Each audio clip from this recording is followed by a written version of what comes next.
Climate ചേഞ്ചിൻ്റെ ഭാഗമായി കടലിലെ temperature 1°C കൂടിയെന്ന് ഞാൻ ആദ്യമായി കേട്ടപ്പോൾ 1 ഡിഗ്രിയൊക്കെ അല്ലേ ഉള്ളൂ എന്ന് ഞാൻ ചിന്തിച്ചിട്ടുണ്ട്. കടലിലെ ജലതന്മാത്രകൾ ഇങ്ങനെ വൈബ്രേറ്റ് ചെയ്തുകൊണ്ടിരിക്കണം. ചിലത് ഫാസ്റ്റ് ആയിട്ട് വൈബ്രേറ്റ് ചെയ്യും, ചിലത് സ്ലോ ആയിട്ട് വൈബ്രേറ്റ് ചെയ്യും. അപ്പോൾ ടെമ്പറേച്ചർ എന്ന് പറയുന്നത് വൈബ്രേറ്റ് ചെയ്യുന്ന എല്ലാ ജലതന്മാത്രകളുടെയും കൈനറ്റിക് എനർജിയുടെ ആവറേജ് ആണ്. അതേസമയം ഹീറ്റ് എന്ന് പറയുന്നത് വൈബ്രേറ്റ് ചെയ്യുന്ന ഓരോ വാട്ടർ മോളിക്യൂളിൻ്റെയും കൈനറ്റിക് എനർജി സെപ്പറേറ്റ് എഴുതി കൂട്ടിയാൽ കിട്ടുന്നത്. നമ്മൾ കുടിക്കുന്ന ചായയുടെ ടെമ്പറേച്ചർ അറബിക്കടലിനേക്കാളും കൂടുതലാണ്. പക്ഷേ ഹീറ്റ് കൂടുതൽ അറബിക്കടലിലായിരിക്കും. കാര്യം അവിടെ അത്രയും വാട്ടർ മോളിക്യൂളുകൾ ഇങ്ങനെ വൈബ്രേറ്റ് ചെയ്തുകൊണ്ടിരിക്കണം. അതുമൂലം ഉണ്ടാകുന്ന കൈനറ്റിക് എനർജി ഉണ്ട്.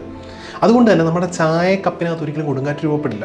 പക്ഷേ അറബിക്കടലിൽ അത് രൂപപ്പെടാനുള്ള സാഹചര്യമുണ്ട്. ഇനി നമുക്ക് ഭൂമിയിലെ മൊത്തം സമുദ്രത്തിൻ്റെയും ടെമ്പറേച്ചർ 1°C ഉയർത്താൻ എത്രത്തോളം എനർജി വേണമെന്ന് കാൽക്കുലേറ്റ് ചെയ്യും. അതിനായിട്ട് Q=mc∆T എന്ന് പറഞ്ഞ ഇക്വേഷൻ എടുത്തു. അപ്പോൾ അങ്ങനെ കാൽക്കുലേറ്റ് ചെയ്തത് 5.43 × 10⁻24 ജൂൾസ് ആണ് വേണ്ടത്. ഹിരോഷിമയിൽ ആറ്റം ബോംബ് ഇട്ടപ്പോൾ റിലീസായ എനർജി എന്ന് പറയുന്നത് 9 × 10⁻13 ജൂളാണ്. അപ്പോൾ 6000 കോടി ഹിരോഷിമയിൽ ഇട്ട അത്രയും ആറ്റം ബോംബുകളുടെ എനർജിയാണ് കടലിലെ ടെമ്പറേച്ചർ 1°C ഉയർത്താനായിട്ട് നമുക്ക് വേണ്ടത്.